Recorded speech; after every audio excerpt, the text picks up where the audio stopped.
चलिए बच्चों स्टार्ट करते हैं। हम क्वेश्चंस कर रहे थे, प्रीवियस ईयर नीट के क्वेश्चंस कर रहे थे। तो अभी देखते हैं 2016 में आया हुआ क्वेश्चन है। क्या क्वेश्चन है? क्वेश्चन आपके सामने आ जाएगा। Two rotating bodies A and B. ठीक है भाई, दो बॉडी है, एक का नाम ए, एक का नाम B, having mass m and 2m। इसका मास m है, इसका मास 2m दे रखा है आपको, और इसका मोमेंट ऑफ इनर्शिया a दे रखा है ia, इसका मोमेंट ऑफ इनर्शिया ib दे रखा है। और इसमें क्या रिलेशन है कि ib is greater than ia, ये दे रखा है आपको। और दोनों की काइनेटिक एनर्जी इक्वल दे रखी है ना, दोनों की काइनेटिक एनर्जी इक्वल दे रखी है। तो इसका काइनेटिक एनर्जी का formula half ia omega a square equals to B के लिए kinetic energy half ib omega B square, ये गिवन कंडीशन है। तो अब आपसे पूछा है कि LA और LB यानी angular momentum of rotating body A and angular momentum of rotating body B, इन दोनों में क्या रिलेशन आएगा। ठीक है, तो देखते हैं। तो इसको सॉल्व करते हैं। यहाँ से ये कट जाएगा, IA omega square A equals to IB omega square B। ठीक है, तो अब मैं यहाँ से omega square A upon omega square B को क्या लिख सकता हूँ, IB अपॉन IA। अगर आप स्क्वायर हटा दोगे, सपोज स्क्वायर हटा दोगे तो क्या आ जाएगा, omega A upon omega B will be equals to IB upon IA का अंडर रूट। ठीक है, अब हम आते हैं एंगुलर मोमेंटम पे। तो एंगुलर मोमेंटम का क्या फॉर्मूला होता है किसी भी रोटेटिंग बॉडी के लिए IA ओमेगा A और LB will be equals to IB omega B। तो मैं यहाँ से LA और LB का रेशियो ले लेता हूँ। Suppose LA upon LB will be equals to IA omega A upon IB omega B, which will be equals to IA upon IB and omega A upon omega B can be written as IB upon IA under root of IB upon IA। तो यहाँ से आप देखोगे एक root से एक root IA cut जाएगा, क्या आ जाएगा, IA अपॉन IB का under root, this is equals to LA upon LB। अब यहाँ पे देखिए आपको क्या रिलेशन है, IA और IB में कौन बड़ा है, IB बड़ा है। तो नीचे वाली चीज़ें क्या है, बड़ी है, ऊपर वाली चीज़ें क्या है, छोटी हैं। तो ये जो क्वांटिटी आ जाएगा ओवरऑल 1 से छोटा आ जाएगा। तो LA अपॉन LB ये क्या आ जाएगा, 1 से छोटी क्वांटिटी आ जाएगी। तो दो ऐसे फ्रैक्शंस हो तो 1 से छोटा कब होता है, जब नीचे का क्वांटिटी बड़ा होता है। तो इससे क्या पता चला कि LB is greater than LA, ये आपका आंसर आ जाएगा, LB is greater than LA। यानी angular momentum of B body है जिसका मास ज़्यादा है 2m, और मोमेंट ऑफ इनर्शिया भी उसका ज़्यादा है, तो उसका एंगुलर मोमेंटम भी ज़्यादा होगा। ठीक है ना, करते हैं नेक्स्ट क्वेश्चन।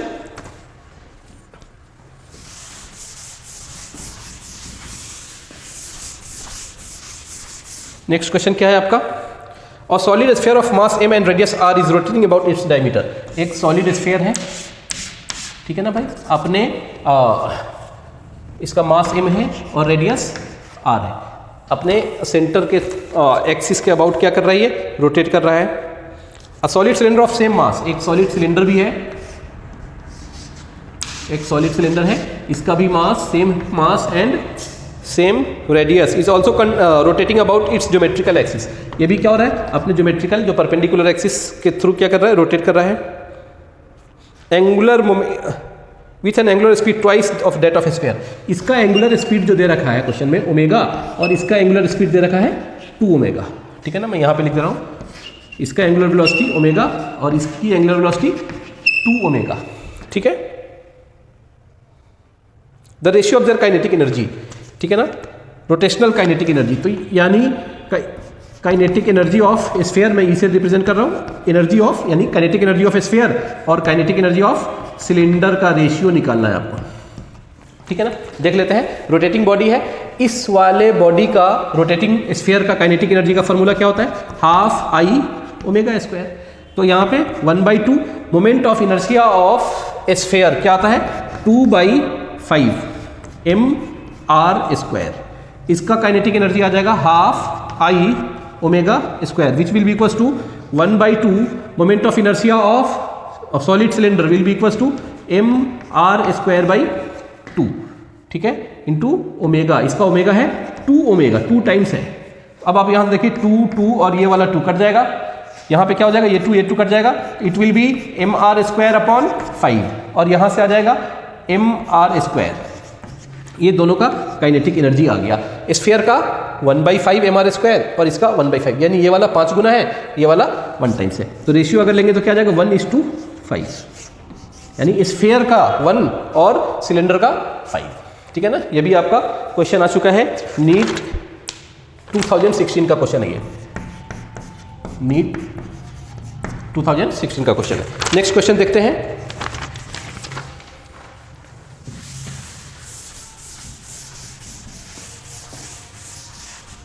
नेक्स्ट क्वेश्चन देखते हैं। A light rod of length L has 2 masses m1 and m2 attached to its 2 end. एक लाइट रॉड है, इसके 2 एंड पे 2 मासेज हैं, अलग अलग मासेज हैं, m1 and m2। Light rod जो है उसका लेंथ कितना दे रखा है, L लेंथ आपको दे रखा है। The moment of inertia of the system about an axis perpendicular to the rod and passing through the centre of mass. इसका सेंटर ऑफ मास से, इसके सेंटर ऑफ मास से एक लाइन पास कर रहा है जो रॉड के परपेंडिकुलर है। उस एक्सिस के अबाउट आपको बताना है मोमेंट ऑफ इनर्शिया। ठीक है ना, देख लेते हैं। देखिए अगर मास यहाँ पे m1 m2 है, अगर इक्वल मास होता, दोनों मास अगर इक्वल होते तो आपका सेंटर ऑफ मास कहाँ पे होता, एग्जैक्टली बीच में होता। क्योंकि अब ये मास m1 है, ये मास m2 है, दोनों इक्वल है नहीं, तो अब मैं क्या मान लेता हूँ, सपोज यहाँ पे कहीं पे सेंटर ऑफ मास एज्यूम कर लेता हूँ। तो इस एक्सिस के अबाउट, है ना, ये आपका फिक्स हो गया। इस तरीके से क्या होगा, ये चीजें रोटेट होंगी। इस एक्सिस के अबाउट आपको क्या पूछा है कि मोमेंट ऑफ इनर्शिया बताइए। ठीक है ना, तो मैं यहां से यहां तक के लेंथ को L1 मान लेता हूं और यहां से यहां तक के लेंथ को L2 एज्यूम कर लेता हूं। इसके बारे में, इसका moment of inertia, centre of मास निकालना आपको बताया गया है। कैसे निकालेंगे, L1 will be equals to क्या आएगा, m1, देखो यहाँ पे क्या बताया था, L1 will be equals to m2, याद रहे L1 इधर वाला है तो इधर m2 total length L upon m1 plus m2। आप सेंटर ऑफ मास के लेक्चर में इसको कराया गया था। उसी तरीके से L2 will be equals to, L2 क्या आएगा, तो L2 इधर वाले पार्ट में है तो यहाँ से हो जाएगा m1 into total length, m1 into total length upon m1 plus m2। याद रखने के लिए भी ऑल्टरनेट, ये L1 है तो ये वाले मास से टोटल लेंथ को मल्टीप्लाई करेंगे, ये L2 है तो इसके ऑल्टरनेट में ये वाला मास है m1L upon m1 plus m2। ये आ गया आपका L1 L2। तो अब बताइए इस एक्सिस से इसका डिस्टेंस L1 है, इसका मोमेंट ऑफ इनर्शिया क्या जाएगा, तो आप I1 will be equals to m1, ये वाला डिस्टेंस का स्क्वायर L1 स्क्वायर, तो क्या जाएगा m1 L1 will be equals to m2L upon m1 plus m2, इस पूरे का स्क्वायर।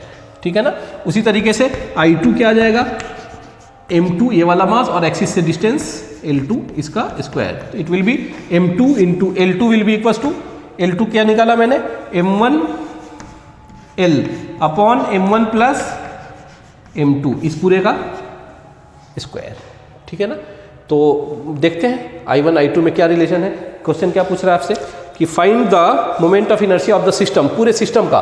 तो यानी I1 प्लस I2 आपको निकालना है, तो पहले हम I1 को सिंप्लीफाई करते हैं, है ना।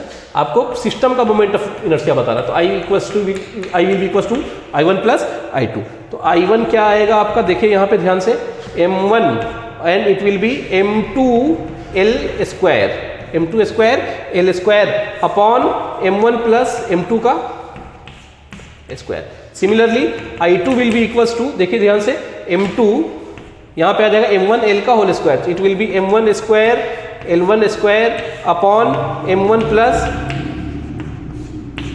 m2 का स्क्वायर। अब मैं I1 प्लस I2 को ऐड ऑन कर रहा हूँ, I1 I2 को ऐड कर रहा हूँ, इस वाले पार्ट को रब कर रहे हैं। ठीक है, अब बताइए I1 I2 को ऐड कर दिया तो कितना आ जाएगा, m1 m2 square L square upon m1 plus m2 square plus I2 will be equals to m2 m1 square L square upon m1 plus m2 square.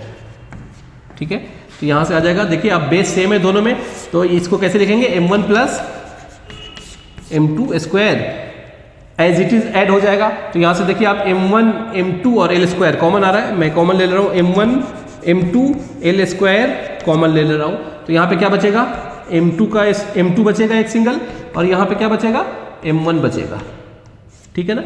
अब यहाँ पे ध्यान से देखिए, ये m1 प्लस m2 इससे कट जाएगा, तो इट विल बी आई कितना आ जाएगा total, m1 m2 l upon m1 plus m2, ये आपका आ जाएगा moment of inertia of the system. Option number A, option number A, ये भी आपका क्वेश्चन आ चुका है नीट 2016 में, ए ऑप्शन इसका आंसर है, ठीक है। और भी जितने भी क्वेश्चंस हैं रोटेशंस के, मैं 1 to 1 सारे क्वेश्चंस आपको सॉल्यूशन दूंगा रोटेशन मोशन का टिल डेट, अभी तक नीट में इस चैप्टर पे जितने भी क्वेश्चंस आए, और कंटिन्यू रहेगा ये हर एक चैप्टर पे। रोटेशन के बाद ग्रेविटेशन चैप्टर आपका होगा, उस पर भी सारे वीडियोस बनेंगे। नीट का टिल डेट का जितने भी एग्जाम्स, जितने भी क्वेश्चंस आए हैं, वो चैप्टर वाइज सॉल्यूशन आपको इस चैनल पे मिल जाएगा। Thank you.